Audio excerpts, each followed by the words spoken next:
Hello दोस्तों, मैं सचिन मघरिया और मैं अमित बोस। आज हम एक नए टॉपिक पे आए हैं छात्रों की डिमांड पर। विषय है करियर का चुनाव कैसे करें, और प्लस इसके साथ अपन ने ये रखा है अगर आपका करियर में बदलाव चाहते हैं तो करियर को कैसे बदलें। तो हम दोनों टॉपिक पर चर्चा करेंगे अमित बोस सर से। मैं सवाल लूँगा, अमित सर उसका जवाब देंगे और कुछ मेरे भी विचार रहेंगे इसमें। तो पहला सवाल है सर, लोग 12वीं करने के बाद या 10वीं करने के बाद, समय फास्ट है, वर्तमान बहुत तेज़ी से आगे बढ़ रहा है, आजकल लोग कैसे करियर का चुनाव करें सर? किस प्रकार का करियर का चुनाव करें जिससे उसका वर्तमान भविष्य अच्छा हो? सबसे पहले जब आप 10वीं पहुँचते हैं तो 10th में पहुँचते ही आपके दिमाग में ये सीन साफ हो जाना चाहिए कि आपको बनना क्या है। आपको अगर इंजीनियरिंग सेक्टर में जाना है तो 11th आप मैथ्स साइंस ले लीजिए, 11th 12th। अगर कॉमर्स में जाना है तो कॉमर्स के 11th 12th आप ले लीजिए। अगर आपको आर्ट्स की तरफ जाना है तो आर्ट्स ले लीजिए। लेकिन आपको ध्यान रखना है कि सेक्टर कोई ऐसा आप सेलेक्ट करें कि आगे जाके कॉलेज में फिर चेंज ना करना पड़े, क्योंकि जो बच्चे 11th 12th निकालने के बाद कॉलेज में जाके चेंज करते अक्सर देखा गया है उनकी जॉब लगना और मुश्किल हो जाता है, क्योंकि जब आपके यहाँ डेटा स्क्रूटनाइज होता है तो वहाँ पे काफ़ी दिक्कतें ऐसे बच्चों के साथ होता है। अच्छा सर, वर्तमान में अगर कोई बच्चा 12वीं पास है या स्नातक पास है या 10वीं पास है तो वो क्या, आज वर्तमान में 5 ऐसे कौन से सर्वश्रेष्ठ कैरियर हैं जिनको आप बोलोगे कि ये आप चुन लो और आपका भविष्य अच्छा हो जाएगा? देखिए आपकी नज़र में। हाँ, अगर बात करें कि अगर आप 12th में हैं इस समय, तो हम आपको ये कहेंगे कि आप करेंटली कोई कंप्यूटर कोर्स यानी प्रोग्रामिंग लैंग्वेज कोर्स को सीखने के लिए कोई ऐसी डिग्री करें जिसमें कंप्यूटर कवर हो। जैसे BE कर ले, आप BSc कर ले, BTech कर ले, और साथ साथ में आपको एक ट्रेनिंग भी साथ में लेनी पड़ेगी जिससे इन कोर्सेज को आप अच्छी तरीके से, पूरी तरीके से सीख सकें किसी ट्रेनर के अंतर्गत। दूसरा मैं आपको ये कहूँगा कि आप अकाउंटिंग सेक्टर में अगर जाना चाहते हैं तो आप अपने ग्रेजुएशन के दौरान BCom कर लें, और BCom के साथ आप टैली जरूर ट्रेनिंग में सीखें, जिससे आप अकाउंटिंग को सिर्फ मैनुअली नहीं, आप टैली में भी चला सकें। थर्ड, आपको मैं सजेस्ट करूँगा कि अगर आप BCom कर रहे हैं या BSc कर रहे हो तो साथ में डिजिटल मार्केटिंग का कोर्स ज़रूर आप कर लें, क्योंकि डिजिटल मार्केटिंग में बहुत यंग यूथ की ज़रूरत है आज, जो मार्केटिंग कर सके और हमारे प्रोडक्ट को सेल कर सके। फोर्थ, मैं आपको ये सजेस्ट करूँगा कि अगर आप ग्रेजुएशन कर रहे हैं किसी CS कोर्स के साथ और आपको कोई अच्छा पैकेज अगर चाहिए तो आप डेटा साइंस का कोर्स ज़रूर कर लें, जिसमें पाइथन और R लैंग्वेज आप ज़रूर सीखें, जिससे आप डेटा साइंटिस्ट बन सके। और फिफ्थ, मैं आपको ये सजेस्ट करूँगा कि अगर आप अपने शहर पे कुछ अच्छा रोज़गार पाना चाहते हैं तो आप इसके लिए एक्सेल और वर्ड को अगर हम मजबूत कर दें, आप साथ में अगर आप टाइपिंग अच्छा कर ले तो अपने शहर में भी अच्छी जॉब आप निकाल सकते हो। तो ये 5 चीज़ें आप कर सकते हैं 12th के बाद।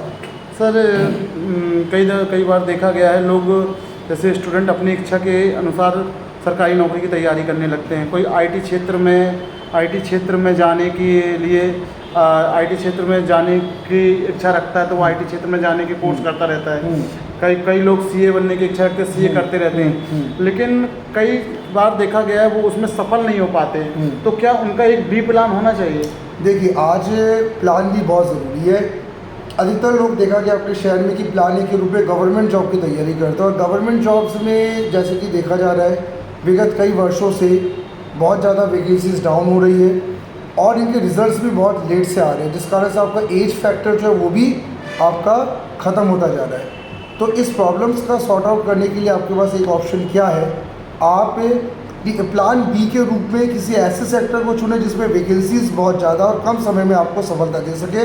और आज के ज़माने में IT सेक्टर से बेहतरीन कोई प्लान भी नहीं हो सकता, क्योंकि इसमें वैकेंसीज लगातार आ रही है और प्लेसमेंट की गारंटी सुनिश्चित है इस सेक्टर में, वो भी कम समय में। तो बंदा B प्लान रखना जरूरी है आज के बहुत ज़्यादा, क्योंकि A प्लान अकेला कुछ नहीं कर सकता। सर, किस क्षेत्र में जाना चाहिए, जाना आज के समय में आसान है? देखिए, आज के समय में वैसे तो हम ये कहेंगे कि आप मैकेनिकल क्षेत्र में भी जा सकते हैं, इलेक्ट्रिकल इलेक्ट्रॉनिक क्षेत्र में भी जा सकते हैं, पर ये सभी क्षेत्रों का जो स्कोप है वो आपको साउथ इंडिया की तरफ ज़्यादा मिलता है। ये हमारे जो बड़े महानगर है जैसे नोएडा है, गुरुग्राम है, उस तरफ आपको ज़्यादा मिलेगा। आप अगर अपने मध्य प्रदेश से या अपने शहर से अगर इन क्षेत्र में जाने का सोच रहे हैं तो इसके लिए आपको IT सेक्टर का ही सहारा लेना पड़ेगा, क्योंकि IT सेक्टर थोड़ा बहुत जबलपुर में, फिर इंदौर में, भोपाल में, नागपुर में, रायपुर में और हमारे आसपास के बहुत सारे ऐसे सिटीज़ है जहाँ पे आईटी सेक्टर लगातार ग्रोथ कर रहा है। तो अपने होम टाउन में जॉब लेना या होम टाउन से बहुत निकट अगर आप जॉब लेना चाहते हैं तो आईटी सेक्टर आपके लिए ज़्यादा जो है वो आज सक्सेसफुल माना जा सकता है। सर एक चीज़ देखा गया है, लोग देखा सीखी, पहले एक समय था लोग इंजीनियरिंग करते थे तो लोग देखा सीखी बच्चे का इंटरेस्ट कहीं और रहता था और वो देखा जाए तो माँ बाप उन मतलब बच्चों के इंटरेस्ट ना देखते हुए देखा सीखी अपने बच्चों को इंजीनियरिंग में ढकेल देते थे। उसके क्या परिणाम आज भी देखा जाता है कि बच्चों की इच्छाएं कुछ रहती है और माँ बाप उनकी इच्छाओं को मारते हुए उनको कहीं और धकेल देते हैं। देखिए उसके परिणाम आगे चल के क्या रहते हैं? देखिए क्या है, इंजीनियर्स तभी आप बन पाते हैं जब आप कुछ बनाने के लिए मेंटली प्रिपेयर आप हो, और हर बच्चा कुछ नया चीज़ बना नहीं पाता है। ज़्यादातर बच्चों का ये देखा जाता है कि वो कोई चीज़ बनाने की जगह उसकी मार्केटिंग कई लोग बहुत अच्छा करना चाहते हैं, कई लोग रिसर्चेस पे काम करते हैं, कई लोग टीचिंग साइड में रहना चाहते हैं। तो मेरा ये वैसे अनुरोध है कि अगर आप अपने अच्छे इंजीनियर्स अगर भारत के लिए हम तैयार करना है तो पहले हमें ये देखना पड़ेगा कि उसकी इच्छा क्या है, और जो उसकी इच्छा है उसी साइड में अगर हम उसको आगे बढ़ाएं तो वो ज़्यादा अच्छा रहेगा। क्योंकि इंजीनियर इंसान मन से पहले बनता है, उसके बाद वो डिग्री और ट्रेनिंग से बनता है। तो इंजीनियर्स अगर वो बनना चाहता है तो पहले मन से तैयार हो ज़रूरी होता है। अच्छा, मन से तैयार मतलब अपने माँ बाप की इच्छा को भी मानना पड़ेगा।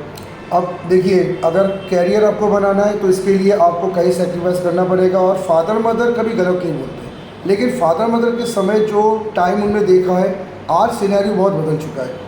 जिस चीज़ पे स्कोप उस समय था आज उस चीज़ पे स्कोप नहीं है। तो स्टूडेंट्स को ये देखना पड़ेगा कि आज किस चीज़ पे मार्केट पैसा कमा के दे रहा है, कहाँ कैरियर का सक्सेस रेशियो ज़्यादा है। तो इसके लिए थोड़ा सा आपको रिसर्च करके देखना पड़ेगा, और जो चीज़ आपको समझ में आती है अपने फादर मदर को भी समझाएं, डेफिनेटली वे भी समझेंगे कि वक्त बदल चुका है। सर मेरा सेकंड लास्ट क्वेश्चन, अब लास्ट ही चल रहा है मतलब क्वेश्चन, कि सर किसी की आयु 30 साल हो गई है और उसने 2-3 ऐसी फील्ड में समय दे दिया जिसका इंटरेस्ट नहीं था, अब वो अपनी फील्ड में आने का इंटरेस्ट रख रहा है, तो वो बंदा क्या करे जो अब अपने सपने को जीना चाहता है? अब सबसे बड़ी बात उसको ये करना होगा कि पहले तो जिस चीज़ पे वो आना चाहता है उसकी एक पहले प्रॉपर ट्रेनिंग ले ले, और ट्रेनिंग में कम से कम 6 महीने से 1 साल उस ट्रेनिंग में उसको देना ही पड़ेगा। उसके बाद वो किसी छोटी आईटी कंपनी में या छोटी कंपनी में जहाँ पे अगर सैलरी डाउन भी अगर उसको मिल रही है तो वहाँ ज्वाइन करे, 1 से 2 साल का एक्सपीरियंस ले, और इसके बाद वो इस एक्सपीरियंस के बेस पे किसी बड़ी कंपनी में जब जाएगा तो उसको वहाँ पे आसानी से जॉब मिल जाएगी और वहाँ पे उसको ज़्यादा दिक्कतें नहीं होंगी। तो आप सर तो आप बहुत सही बताया। इसके बाद सर एक क्वेश्चन और मेरा ये है, जो लोग सरकारी नौकरी की तैयारी कर रहे हैं और सरकारी नौकरी उनकी नहीं लग पाई रही है, मान के चलिए, तो आगे उनका भविष्य के लिए आप क्या सलाह देते हैं? देखिए, मैं पहले तो आप सबको ये कहता हूँ कि गवर्नमेंट जॉब के लिए आप जब ग्रेजुएट होते उससे 3 साल तक का आप ट्राई करिए।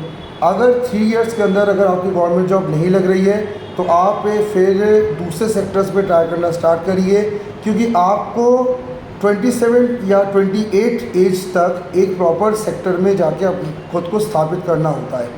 तो अगर आप 30 इयर्स तक अगर आप किसी सेक्टर में समय आपने दे दिया सरकारी में और उसके बाद अगर आप चाहते स्थापित करना तो थोड़ा मुश्किल आपको हो सकता है। इसलिए 3 साल दीजिए, 3 साल में अगर होना है तो ज़रूर होगा, और नहीं हो रहा है तो जल्दी 3 साल के बाद शिफ्ट करके दूसरे सेक्टर्स की तैयारी चालू कर दें। अंतिम क्वेश्चन मेरा है कि आज इंटरेस्ट किसी व्यक्ति का किसी जगह है, चाहे कोई सीए बनना चाहे, कोई वकील बनना चाहता है, कोई बिजनेस करना चाहता है, कोई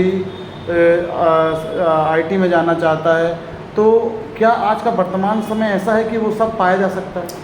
ज़रूर पाया जा सकता है। कोई भी समय में आप रहे, हर समय में आप ये देखेंगे कि ऑप्शंस तो ज़रूर रहते हैं, बस थोड़ा बहुत कभी मार्केट के हिसाब से कई बार वो चीज़ थोड़ी सी टफ हो जाती है पाना, कभी वो चीज़ बड़ी आसानी से मिल जाती है।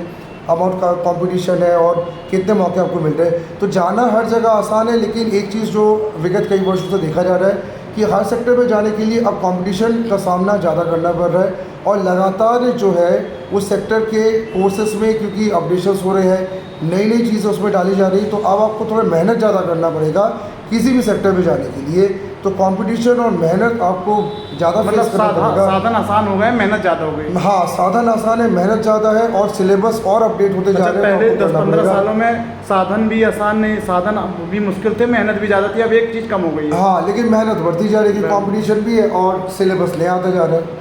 थैंक यू सर, आज अपन ने इस विषय में जानकारी दी। पूरा वीडियो सुनने के लिए बहुत बहुत धन्यवाद आपका। और आप इसी तरीके से और भी वीडियोस देखते रहे और लगातार ऐसे वीडियो आते रहेंगे, हम अपना अनुभव शेयर करते रहेंगे, जिससे अगर 1% का भी लाभ होता है तो ये हमारे लिए बहुत ही सुखद महसूस होगा ये। और अगर आपके मन में कोई सवाल हो तो आप ज़रूर कमेंट्स सेक्शन में जाके सवाल दे सकते हाँ, हैं। कोई नए वीडियो पर आप चाहते हैं कि इस विषय पर वीडियो बनाएं तो उस विषय भी ज़रूर वीडियो बनाएंगे। धन्यवाद विस्तार इंस्टीट्यूट की तरफ से, थैंक यू। धन्यवाद।